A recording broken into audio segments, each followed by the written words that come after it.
You may Okay. start your presentation. Yeah, 1 second. Okay, can you see my screen once again? Can you see that? Okay, so let 1 second, let me.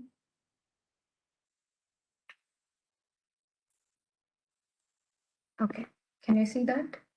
Is it good? all Okay. good, all good. Okay. Good morning and good evening to everyone who is attending this particular talk. The topic of this particular presentation is brain variable reward structure for cooperative machine learning in IoT network.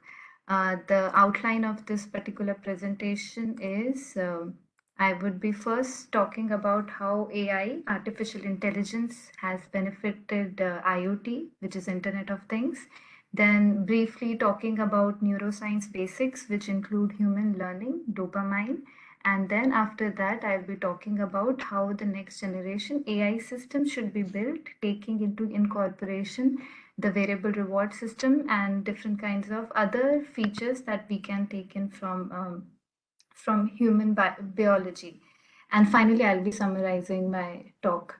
So let's first talk about the rise of artificial intelligence. Over the past couple years, deep learning or machine learning has revolutionized many aspects of research and industry, including autonomous driving, medicine, healthcare, reinforcement learning, robotics, natural language processing, finance, security, and various other aspects. And there are n number of news that are present. If we look at the I would say overarching umbrella, how machine learning is divided, machine learning has three different components. One is unsupervised learning, then supervised learning, and reinforcement learning. All of these models, they have a basic functionality. They contribute, or they would find the difference between what is the actual outcome versus what is the predicted outcome, and based on the difference of both of them, they it calculates the loss function, and that helps in the learning. If you look at the different other aspects, let me give you briefly example on supervised learning, unsupervised learning, and reinforcement learning. Supervised learning specifically work with teach by example.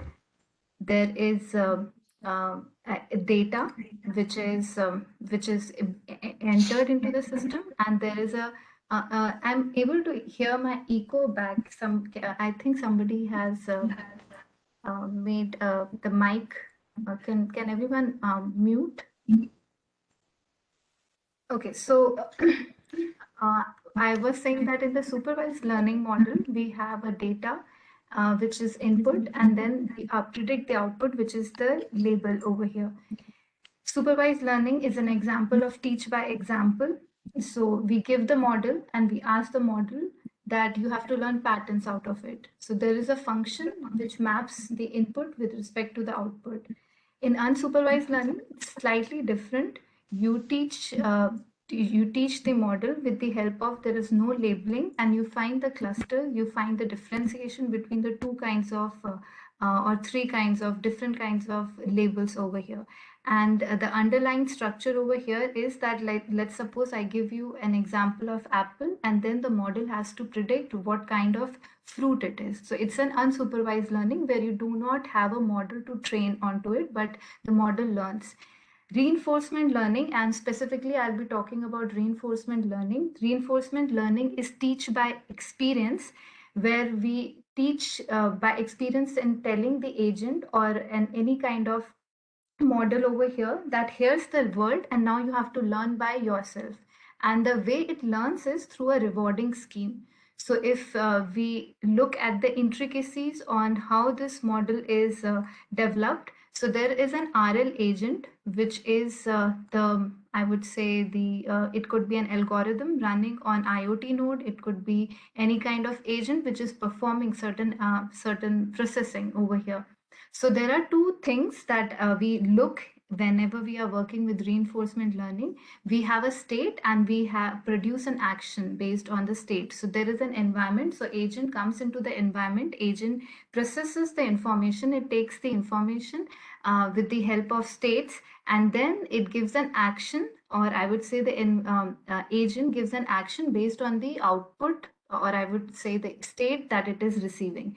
So there is a task which this agent does. So agent is given a task by the environment, and once the agent takes in the task, it would be giving you an output based on whatever it has produced, and that is termed as an action. An action is again monitored in the help of rewards, and these rewards could be a positive reward or a negative reward. So an agent learns with the help of the reward which is given back to the agent with the environment. So the environment learns, sees the action which the agent has performed, and sees whether the reward which was given as a positive feedback or a negative feedback, how this has been computed. So overall, a couple of things which are important over here is a state, there is an observation, there is a reward, and finally, based on this reward, we produce either a policy or a value function, a policy function or a value function, and this depends upon the reinforcement learning model that we are using. All this would make sense once I'll deep dive into reinforcement learning. But before I jump into it, let's talk about human cognition. Human cognition is one of the, I would say, one of the very important principles which helps in knowing how to process the information. So, according to yogic sciences, or I would say in terms of social psychology, human cognition is a kind of process or a model of understanding where a data is given, or I would say any kind of objects are given, and then human cognition helps in understanding that data, and it reacts looking at that particular data, and gives out the output based on it. So according to yogic sciences, there are four basic principles which helps in defining the human cognition. So the first basic principle is physical, which is the perception, which means that how you are looking at the environment, what is the overall understanding in learning the environment. The second important principle is the mental, which includes the memory, how you're processing the information, or the behavior and personality of a particular person or a human person is defined by the memory, which is in terms of the learning it has performed. The third important aspect is energy, which could be considered as a language, and language defines the longevity, which defines how is the oxygen intake, what is the lung control, and all these things. So after this physical, mental, and energy comes the intellectual level, which defines you how you are processing the information, and this happens on a human cognition base level. So let's first talk about the physical aspect. Physical aspect, as I said, that it is how you perceive the information, and this could be any kind of physical understanding in how the structure of overall human brain is organized. So brain is composed of three basic parts. One is the basic life support, then we have the core evaluation, and then we have the higher cognition. So the higher cognition, which is the cortex level, is only instantiated when something bad happens at the lower layers, which includes the basic life support and core evaluation. We are never informed about when to breathe and when not to breathe. All this is performed by our basic life support, which is brainstem. But if something bad happens, then we are notified through this limbic system, which is the core evaluation, which helps in knowing the computation at a higher level than the brainstem, and it scans everything inside the human body and checks whether if it is doing well or not. And then we have the cerebrum, which is the another aspect, but we'll not talk more about it. But if you would look structurally how we are, our brain is divided, it is defined into different layers, and we have to understand these kinds of layer, how what actually is going on. Moving into the next level, which is the mental level, it is how you are taking in the information, you are processing the information by performing some kind of prior expectations, prior learnings that you have done by inferring the object and then making action with respect to it. So if we are given an fruit, for example, and a fruit is red in color, our basic understanding would be this, it would be an apple. Reason being that has been trained in our mind, that is the prior information which we have. And this particular concept in mathematical is termed as Bayesian learning, where you expect the prior expectation or what is the probability of the some kind of action given something has happened in the past. So that defines the mental level, or I could say the memory aspect. So that's the second layer, perception, memory. The third layer is the language, which is the longevity, or I would say the extra sensory perception, which helps you in defining how you are how this is affecting the human brain. This include non-EEG physiological signals. So the data set that I'm presenting right now, this was a study done at UT Dallas, and what they did was they had given some human subjects different kinds of activities. One was it was divided into 5 scales. The first one was normal relaxation, where the human subject was relaxed. After that, they were given physical stress, and physical stress included their like they had to jog for a certain amount of time. After 3 minutes, they were again asked to relax.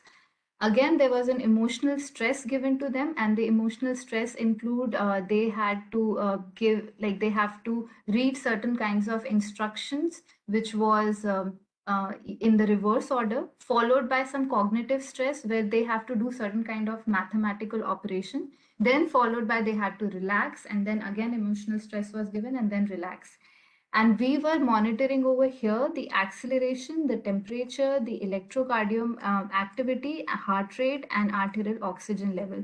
So you would see whenever there was a relaxation, there was the changes in the acceleration in with respect to temperature, EDA was constant. But as soon as a stress level was given to them, there was the perturbations or variations that they could see in different kinds of all of these activities, which is acceleration, temperature, and electrocardiogram activity. So that was the third level, which is a language which defines how other objects or other systems in our human body is affecting the overall human cognition. So language, memory, and perception. These are the 3 basic components which defines the intellectual level, which is how we are processing the information in our human brain.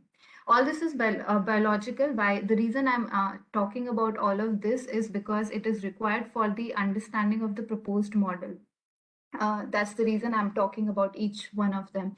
Moving into the intellectual level, this is how EEG, that is the brain signals, are performed, or the processing happens when any kind of mental activity is given. So this is another data set presented by, I don't recall, but there was a study where they had given some kind of mathematical formulation where human subjects had to perform different processing. So the first plot shows that when there was no mental activity, and you would see the EEG signal was quite constant, there is no perturbation.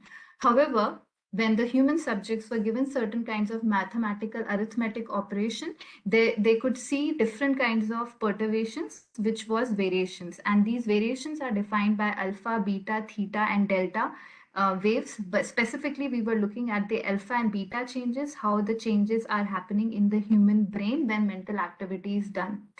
However, if you would look at these graphs doesn't make any sense. We cannot make any inference based on what is the kind of activity which is happening in the human brain. So we require more of in-depth knowledge on how human learning is done. And that's the reason let's talk about the first important aspect on how learning happens in humans in general. So I'll give you 3 examples that would help you in understanding how you would be doing certain kind of learning. So the first example is an Edelstein checkerboard example. So if you would look at this figure that I'm presenting, this is a famous visual illusion, where you can see 2 patches over here. One is A patch and one is B patch. And now my question is, if I'll ask you that whether the gray level of A and B patch over here is same or not, according to me, if I'll see the figure for the first time, I'll say that A has a darker shade in comparison to the B shade. But um, if you would further deep dive, or you will look uh, quite closely to this particular figure, you would see when we draw a single patch connecting between A and B are having the same gray level, which means that brain is unconsciously applying the prior knowledge that cast shadow dims the appearance of the shades over here. That's the first example. The second example I'll give you is a very famous Mooney image. So if I would ask you that what is this figure, so you must be wondering that this figure is nothing but a piece of black and white patches on the screen. However, if I'll show you this image now, which is a colored image of the previous image that I showed you, and now I go back and show you this image once again, you would see that this black and white was nothing but that Mooney image that was the colored image, which means that our brain is unconsciously again applying the prior information to come up with the new information over here. Followed by, that's the last example, that's a speech example that I would like to give you. So let me just play this sound, and that would help you let me see if that works. It's not working. Oh, anyways, I think let it be. This doesn't work. Okay, so this was an example of a visual, I would say a kind of a sound that you would hear, and this sound was giving you how our brain unconsciously listens to the prior speech over here and then makes an inference out of it. So all these examples that I was showing you helped is okay, so it worked.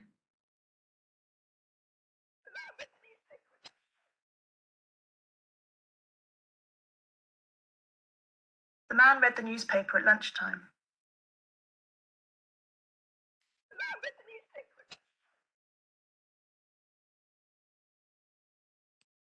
Okay, so the example over here, if you would see that noise, initially it was just random noise which was coming, but after that we heard women speaking that the man was reading the newspaper. So, and again, once that noise was like played, you could see that the prior information was processed, and we could see what was the information which was initially noise, but now it made sense. Okay, so the findings of all these learnings that I was showing you is basically we sense the information, which is the prior information, or I would say the information that we are looking through our eyes. This is our perception through our ears. This is modeled with the prior information, and we make a perception out of it, which is based on the prior information as well as the sensed information. That's the overall, I would say, key takeaway from the first initial things that I explained you. Now let's look at the understanding of human neurons and what happens when any kind of processing happens, like what actually goes inside our human brains.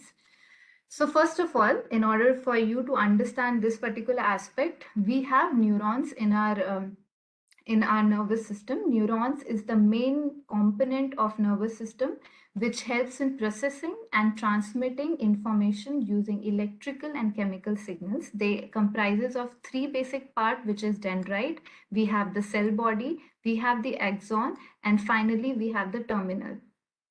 Always, whenever an information is being processed, there are two nerves that come close to each other, and there is nerve synapse that happen that helps in releasing of neurotransmitter.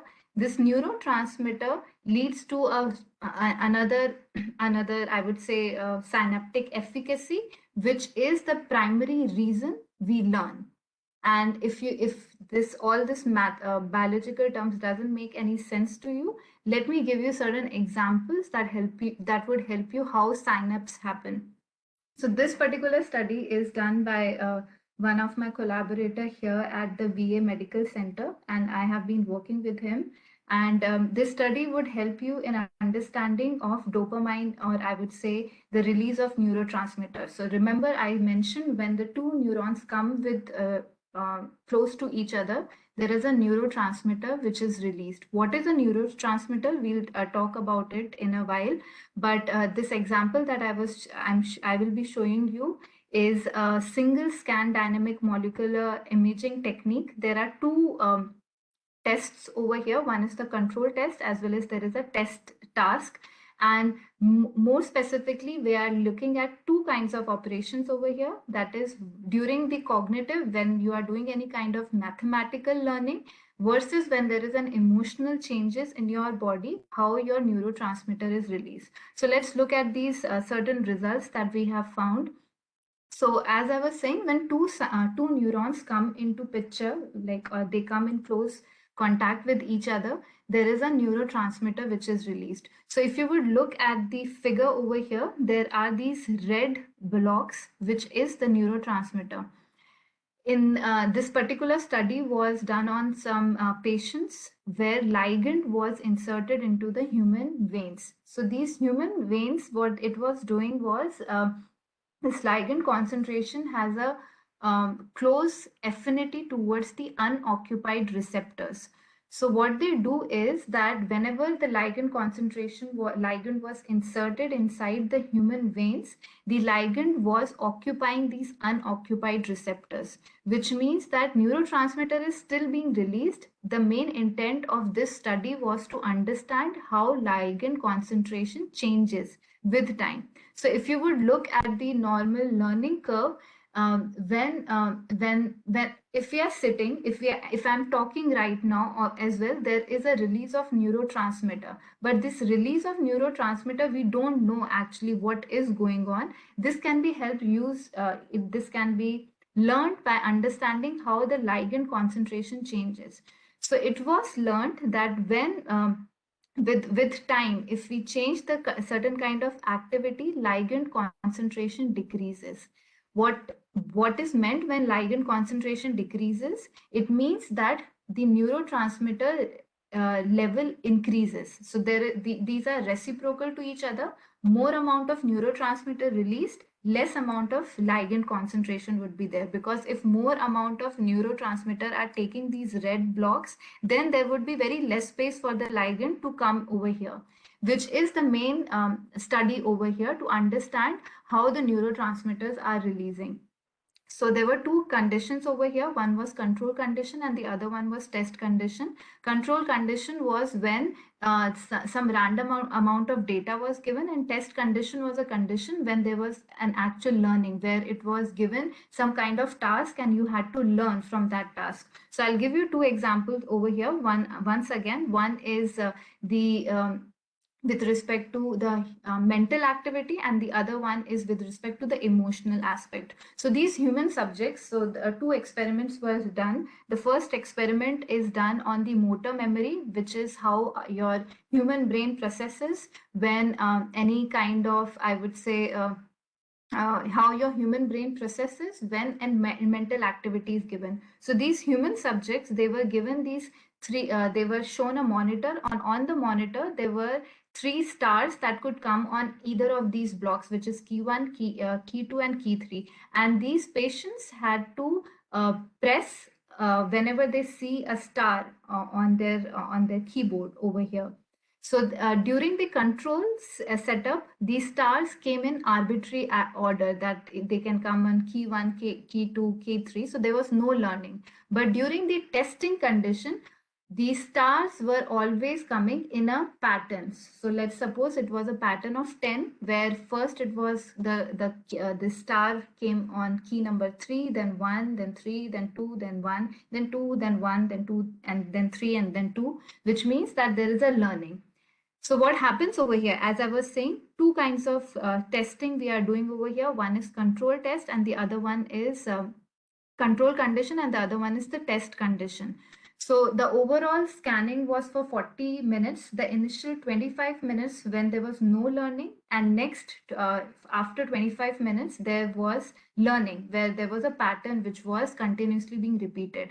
You would see the graphs, how these graphs that would make sense that during the initial time when there was no learning, the amount of response time in milliseconds were about 450. But as soon as there was a learning, there was a pattern which was being predicted over here, the response time reduced, and then it became a constant because now the human mind has learned. So there is a sharp decrease you would see in terms of the response time as well as in terms of the ligand concentration. So once again, there were two kinds of, I would say, in our human brain, there are different areas where dopamine is not dopamine. I'll go back to dopamine again, but there are neurotransmitters which are released over here. So if you would see that during the control condition, the ligand concentration was always constant, but as soon as there was a learning, ligand concentration decreases. So remember, I was telling you that as soon as the neurotransmitter increases, which means learning is happening, ligand concentration decreases because the number of receptors which are present now would be less because more amount of neurotransmitter is released. So that makes sense because we are knowing that whenever there is a learning, then it means more amount of neurotransmitters are being released and less ligand concentration is observed. So this was with respect to the cognitive changes where when you are doing any kind of mental activity. So after this, again, there was another study that we did, and it was on emotional task where the human subjects were given two kinds of, I would say, data set. During the control condition, some good words were presented like park, pencil, pen, book, all these good roads, flowers, and all these things that is good words. So human subjects was having a ligand concentration which was constant. But during the test condition, they were given some bad words like blood, gun, and like bad words. In that particular time, the rate of change of neurotransmitter suddenly increased, which means the ligand concentration and again decreased. Again, this study was for 45 minutes, initial 25 minutes where good words were presented. After that, it was bad words which were given, and you would see the decrease in the ligand concentration in each of these human brain level, which is at amygdala, at hippocampus, and prefrontal cortex. So you would see that whenever there is a release of this neurotransmitter, there is learning. So this was the second key takeaway I want to tell you. For in human brains, whenever there is any kind of processing or there is a learning which is happening, then at that particular time, we have a neurotransmitter released. Now let's tie back everything together. So I spoke about initially reinforcement learning, like briefly talked about reinforcement learning, that in reinforcement learning, there is an agent. That particular agent, what it does, it takes in the states, it performs an action, the environment gives a reward saying that, yes, you have learned that particular environment and now you are good to go. And if the agent has learned well, it would be given a positive feedback. If it is not doing well, it would be given a negative feedback. So that was in reinforcement learning. Now let's tie both of them, which is the neurotransmitter release as well as the reinforcement learning. So in reinforcement learning, the basic concept we look at as is in terms of the rewards. How the learning happens is with respect to rewards. If positive reward is given, which means the agent would learn. If a negative reward is given, this means that the agent has not performed well and it has to relearn it again. So there is an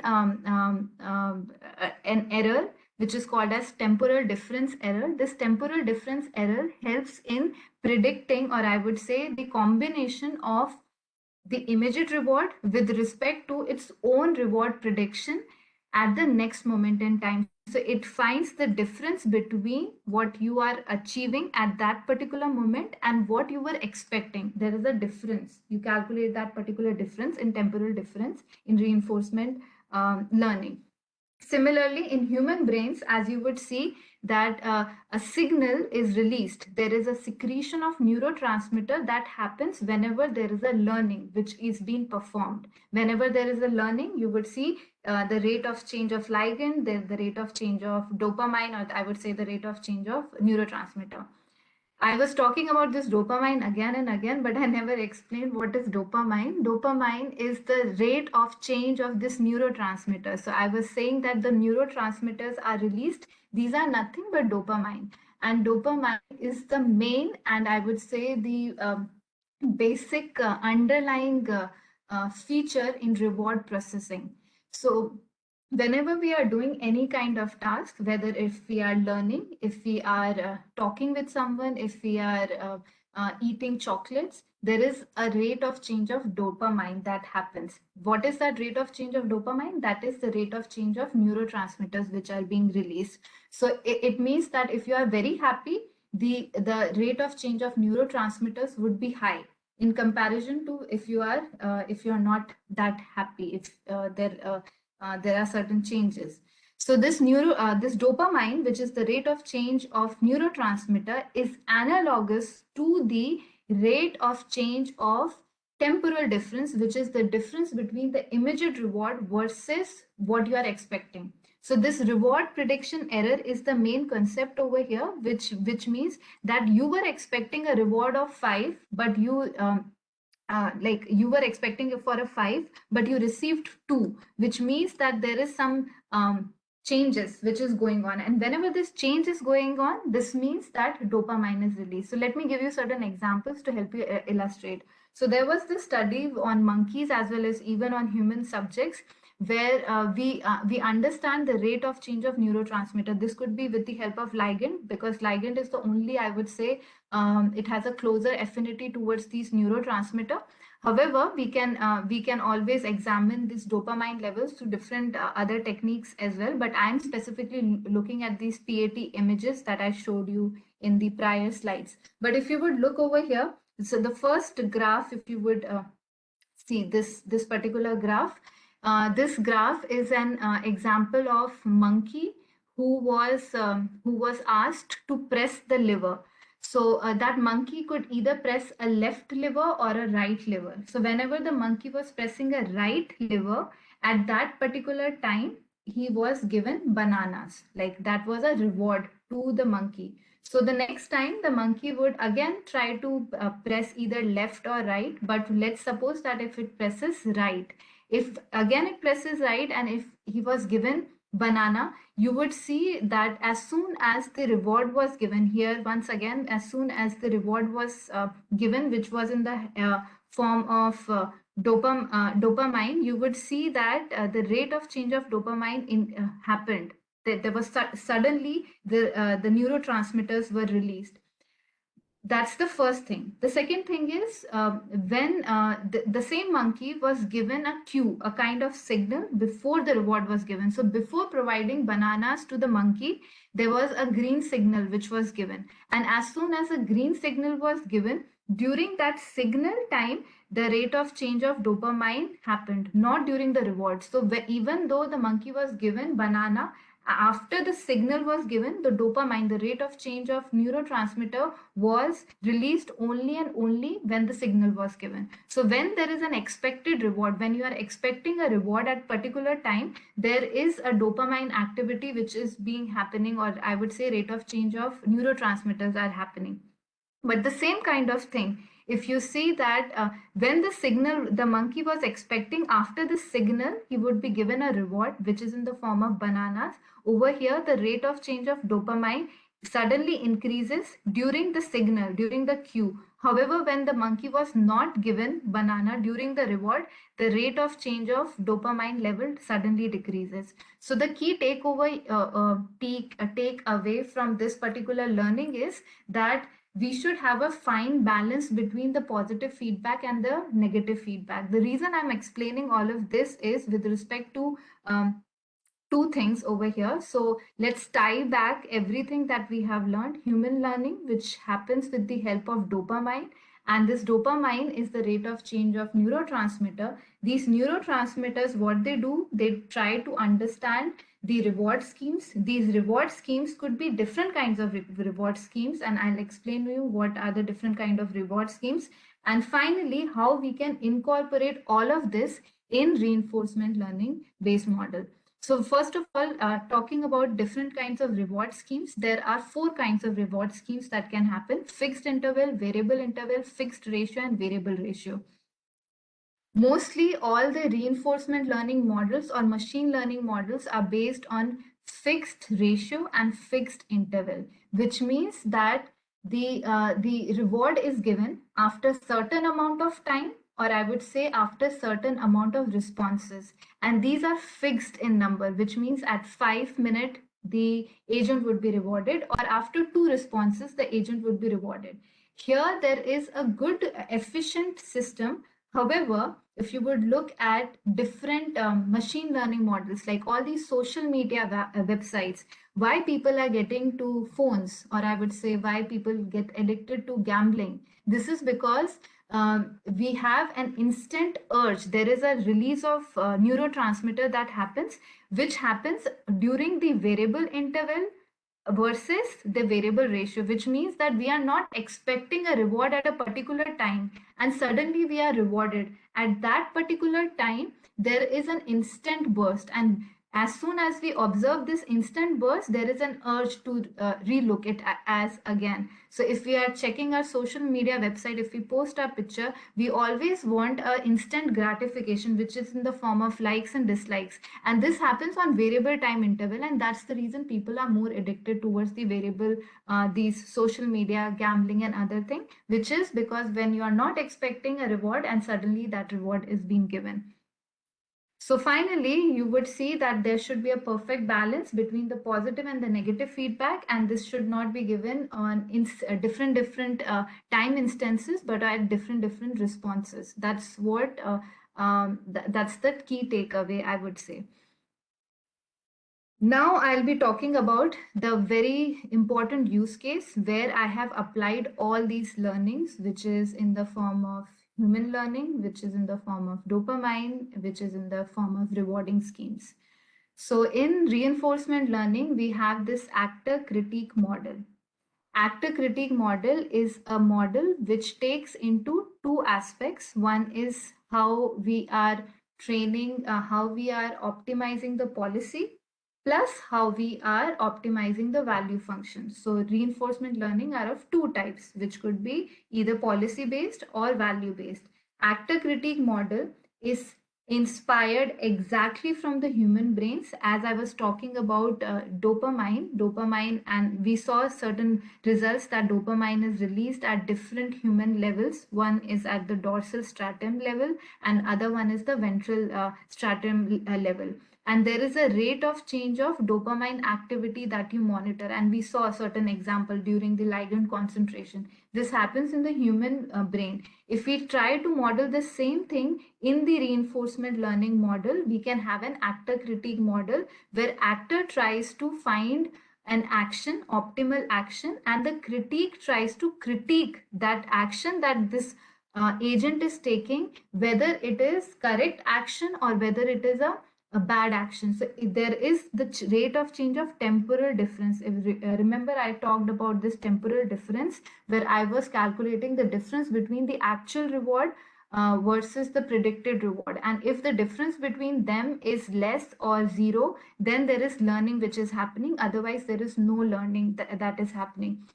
So if we divide this overall model, this actor model would be giving us a set of action. That action would be given to the environment, and the environment would be based on the action that it has taken. It would be predicting what it has predicted versus what what we are trying to achieve. And whenever there's a difference, that particular difference was again fed back to the system. So I have inculcated the same kind of topology, which is this actor critique model, in the form in a very particular use case of IoT network, which is connected vehicle.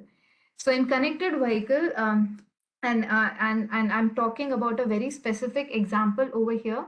So I talked when I started my talk, I talked about these 3 important parts. If you recall, I talked about language, I talked about perception, and I talked about memory. These three aspects were leading to intellectual.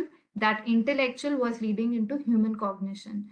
So when I tie back all of them together, here perception in a connected vehicle environment. So I started with IoT network. I said that we'll be talking about IoT network. IoT network, if you know, that we have small devices which are performing certain kind of processing. Connected vehicle is a particular use case of Internet of Thing network where each of the vehicle has a different kind of system which learns. So here the system is defined with the help of this actor critique model once again. However, I'm looking at three different aspects, which is the language, which is the perception, and which is the memory. Perception in a connected vehicle environment would be the way the connected vehicle is processing the information with the help of camera, lidars, radars. That is the perception. The language is the another aspect, which is how the vehicle is taking into the other vehicle's information. That's the language aspect. And the memory aspect is with respect to the environment it is monitoring. So let's suppose that I'm monitoring an environment where the connected vehicle is looking for a path or from one place to another, or it is trying to make a decision whom to save. In that particular use case, memory plays an important role. Once again, memory has this dopamine level, which is the rate of change of temporal difference and all this stuff that I explained initially. But let's look at the the last example, as I was saying, and I'll show you the results that I have attained with respect to this kind of human learning and dopamine learning in connected vehicle use case. So let's suppose you are in this blue car, let's suppose, and you are driving in this blue car, and now you have to make a decision based on there is a pedestrian who suddenly came when you were driving on the road, and you saw that there is a purple truck behind you and there is a red car which is on the other side of the road. So when you are at the blue car, when you are over here, you have to make a decision such that you do not hit anyone. You just make a decision based on that I would be saving each one of them, and including me. I have to save myself as well as my fellow beings who are in this environment. I can take an action which is left, I can take an action which is right, I can take an action which is stop. But based on any kind of an action that I do, I need to find a safety for each one of them. That's my end goal.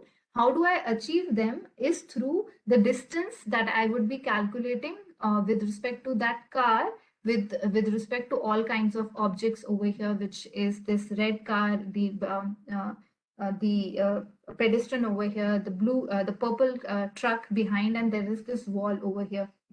So when I implemented this kind of algorithm and using all this human cognition principle, using language with the help of memory, perception, and all these things, I simulated on a 4x4 grid world, same kind of environment where this car had to make an action based on the information or the environment it has been fed up. So if you would see, there are two kinds of states over here. One is the brake states and the other one is the terminal state. Brake state is a state where the car cannot go, and terminal state is the state where the car has to eventually reach. So this blue car has to eventually reach to this terminal state over here on a grid, 4x4 grid world. You would see that as I was saying, I was looking at three different principles, which is perception, memory and perception, and then language, memory and perception, three of them.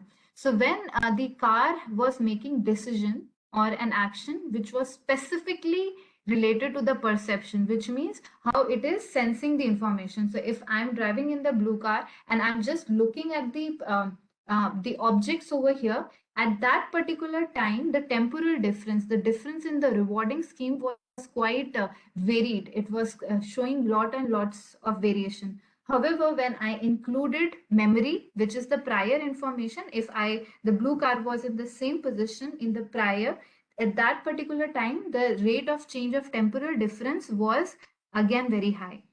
But at the last instant, when I was taking all these incorporation, which is memory, which is the prior information, the sensed information, as well as the information from the other car with the help of the language, I could see the learning curve was quite smooth, and you would see there is a complete smoothing of the difference in the neurotransmitter, or I would say in the rate of change of dopamine activity, which is the rate of change of rewarding scheme, which means it's a constant curve that I could see in with respect to all these parameters, which is inspired from human cognition, taking in the prior information, taking in the information from the other fellow beings, which is other cars, which is a kind of cooperative behavior which is happening over here. Lastly, I think I have mostly taken all of my time over here, but lastly, I would like to talk about some of the important use cases that we can apply this kind of scheme in connected vehicle, but it can happen in connected vehicle, but it can also happen in any kind of IoT network.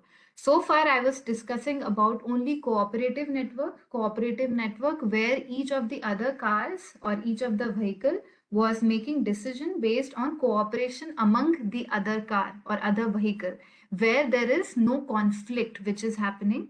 But what happens when we have a uncooperative network or a competitive game between different vehicles, where each vehicle wants to maximize its own reward? So if I talked about this actor critique model, presently in my algorithm, actor critique can be either have a decentralized cooperative network or it can have a centralized cooperative network, where each of the RL agent, which is sitting in the vehicle, where both actor and critique, actor finding the optimal policy, critique finding the optimal value function, each one of them is sitting in each of the cars. So this is connected vehicle 1, this is connected vehicle 2, this is connected vehicle 3, and there is a cooperation which is happening among each of these vehicles. In a centralized cooperative network, we can have an actor installed in each of the connected vehicle, but the critique can happen, which is finding the optimal temporal difference or giving the reward equal, same reward to each of the actor. These critique can happen at the roadside unit, which is the other unit than the connected vehicle, and this happens in a centralized cooperative network. All this is good, but during the competitive network, where we each vehicle is trying to maximize its own reward, at that particular time conflict happens. And when this conflict happens, how do you get rid of these conflicts? An example of a conflict in connected vehicle scenario is, let's suppose the connected vehicle, there are two cars who are fighting for the same parking slot at the same amount of time, like at the same instant of time. One car comes in and there is another car. Both have a conflict that who should be parking at that particular time. And let's suppose that's an autonomous driving. There is no human intervention. At that particular time, the vehicle has to make a decision. So there's a conflict that is happening. At that particular time, if we try to incorporate this variable reward scheme that I was talking about, this positive, negative feedback and learning being performed.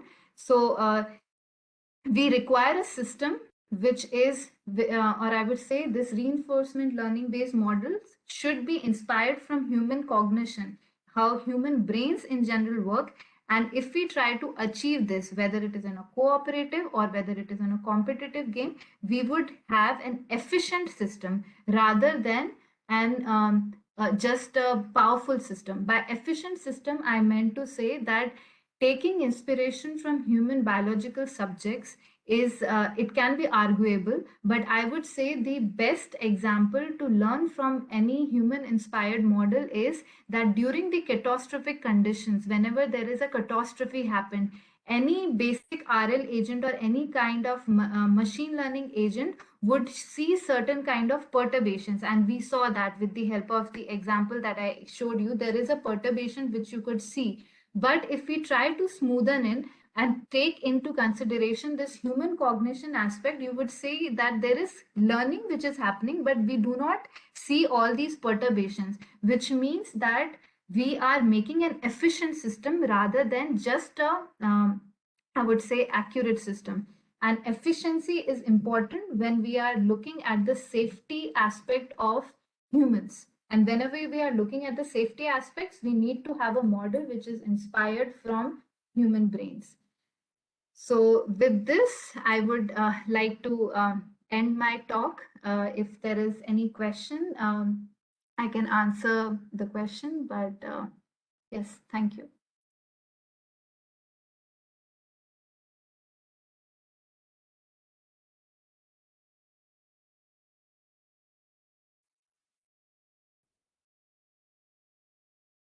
For language, I was looking at what is the direction. So I was exchanging the basic safety messages between the vehicles and specifically looking at what is the size, what is the position, what is the direction each car is heading.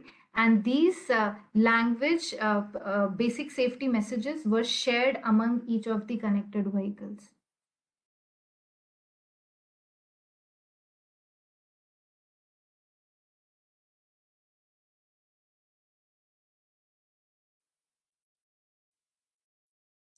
Anything else? I had a question. Yes. So you were talking about your reward function and how it's or how you're using actor critic with temporal difference. I'm wondering about the reward function, and maybe I missed it and you already said it, but how is it variable? Like when do you know when to give the reward versus a fixed reward? Because the one I'm familiar with is fixed rewards. So how do you Yeah. determine when to give the variable reward? Okay, so that's a very good question, Garrett. I was expecting this question. Presently all the RL systems or RL agent are based on fixed rewarding scheme. In my particular mechanism, like the one that I was explaining you, I had specifically looked under the variable responses, which means that the agent over here was not always given at that particular moment, but with respect to the environment it is in. So the very example that I showed you was that a scenario when the blue car had to make a decision between whom to save at that particular time. So here the RL agent was installed in on this, like every car was making a decision, but the blue car who has the maximum reward, because he would be saving eventually the pedestrian as well as the other vehicle, this would be rewarded the maximum. And at that particular moment, with respect to the other cars, each of the RL agent is installed on each on all the other cars, but the maximization would be given, or I would say a response, a reward was given to the agent who made the perfect decision over here. Does this make sense? It does. I think I'll have to go. I'd like to look at the paper. I mean, I see that you have a publication on it, so I'll go take a look at it and see if I have any more questions. But really neat Yeah, stuff. Thank you for sharing with us. yeah, thank you. I have submitted this. It's under the submission phase. I'll be receiving soon its response. Yeah, but yeah, definitely.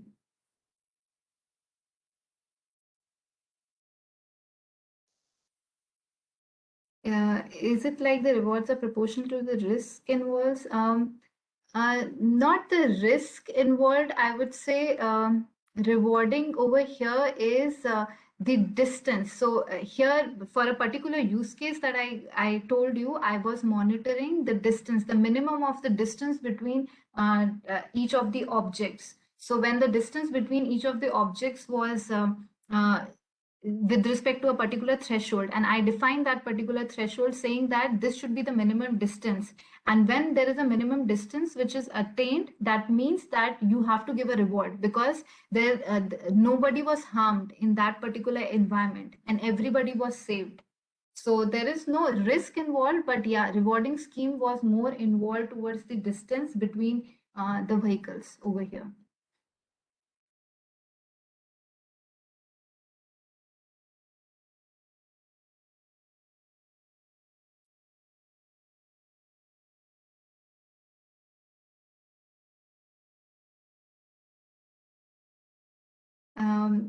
Could I explain on the competitive environment? Okay, yeah. So the competitive environment that I was talking is, let me.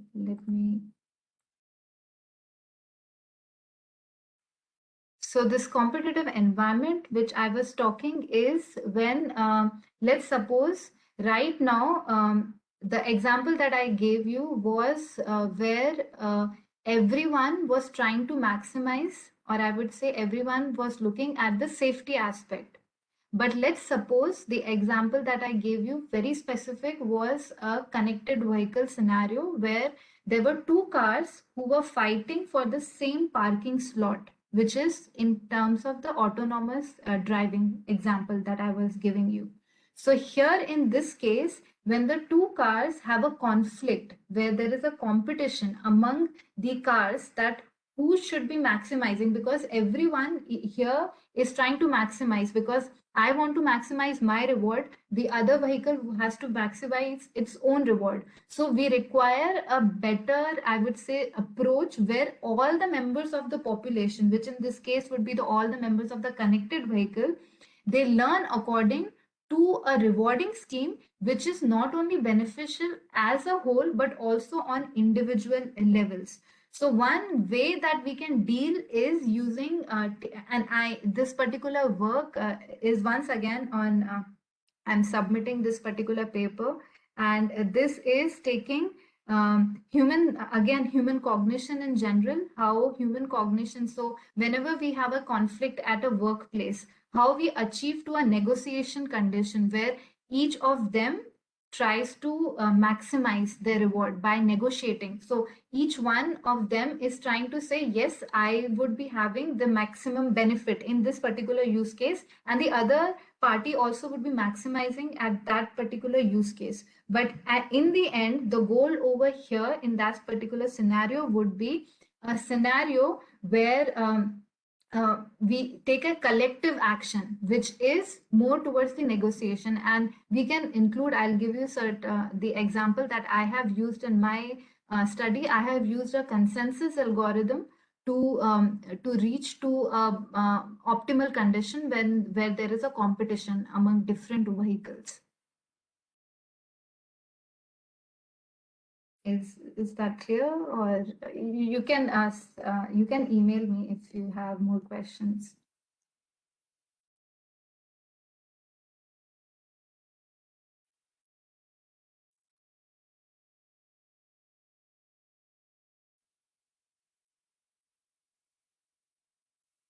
Anything else?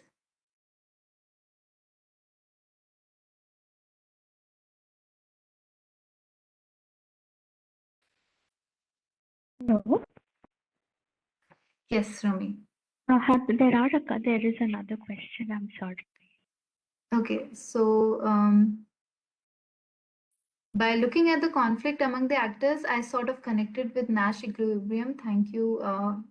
Okay, so yeah, you can use Nash equilibrium. I did not use that. I used consensus algorithm for, but you can definitely explore that. Next, I see for a bigger pattern, the response time was higher. Was there any correlation? For bigger pattern, like which, I did not understand your question.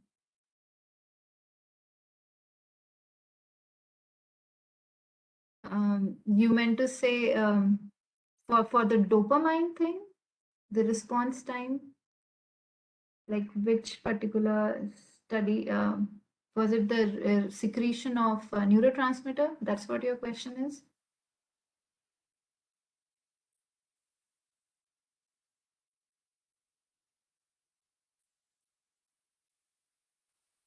Vikansh, yes, you can unmute. Yes. Yeah, ma'am, like in the previous study, you were telling about like in the case of dopamine secretion, like first minute, like there was like no pattern, and after a few minutes, there was like pattern one given to the human subjects, and like there was a pattern of 10. The Yes. length of the pattern was 10. So if there was like correlation, if the pattern was bigger than the change in the that dopamine change is like increasing rapidly. or some So, correlation?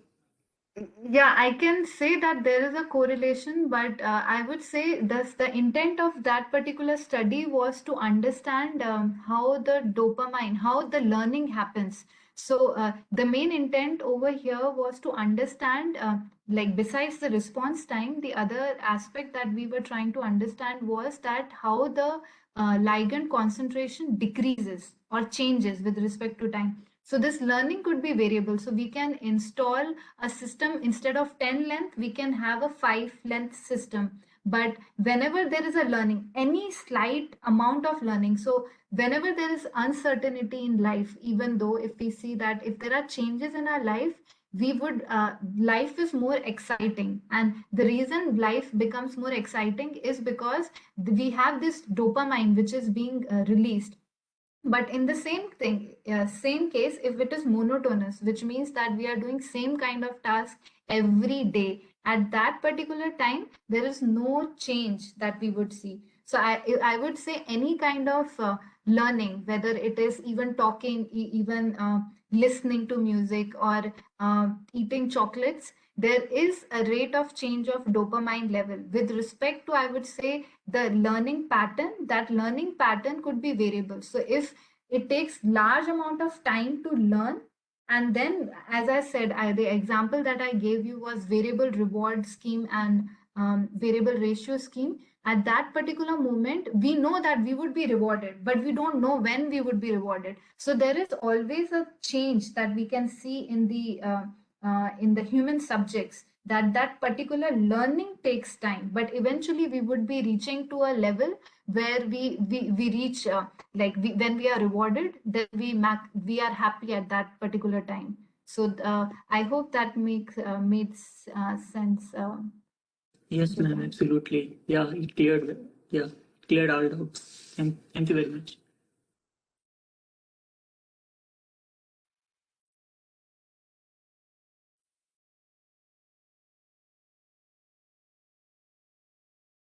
Okay, I believe no question then. Are there any other questions?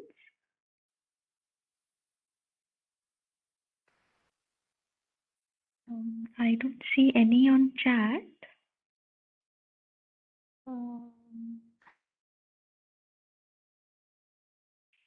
So it does Okay. look okay. Thank you so much for sharing the lovely talk and this finding the application of such a beautiful network for a problem is very interesting, and I suppose it does lead on to many questions that one would have about how the brain understands so much from so little. Yeah, Right. I And agree. I agree. and with uh, with barely any effort, conscious effort, perhaps we do get to understand so much. So it's wonderful the way the presentation was put. Thank you so much. Thank you so much, Dr. Hina. Yeah, thank you, And Romy. Yeah, I would just like to tell you that this particular subject has always interests me, like in terms of how human beings react, how human beings react to like uncertainty in life, in terms of getting addicted, in terms of learning. And that's the reason even my PhD thesis was taking inspiration from human biology, like taking human immune system into inspiration, human psychology. So this kind of study always interests me, and why don't we inspire ourselves by like we can take inspiration from ourselves to build the next AI system. So that was the intent of me sharing this particular presentation. absolutely, it was absolutely fascinating. It was absolutely fascinating, and particularly if we look at little babies, they do so much without, if I say language, without even understanding so much of the world, they do so much. Yeah. Anyways, yeah, thank you so much. And if there are no questions, maybe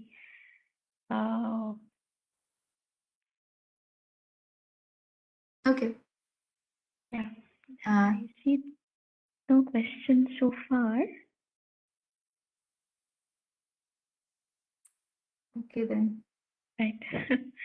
So I Okay. suppose we might everyone thank you for the lovely presentation, and we do look forward to hearing more about you and your work in the days to Okay. come. Okay, thank you so much. Thank you, IIT, and thank you, the CSE department, for organizing this. Thank you. Thank you, Dr. Jen, for organizing and inviting me for this presentation. Okay, thank you. Take care, everyone. Bye. Bye bye. Thank you.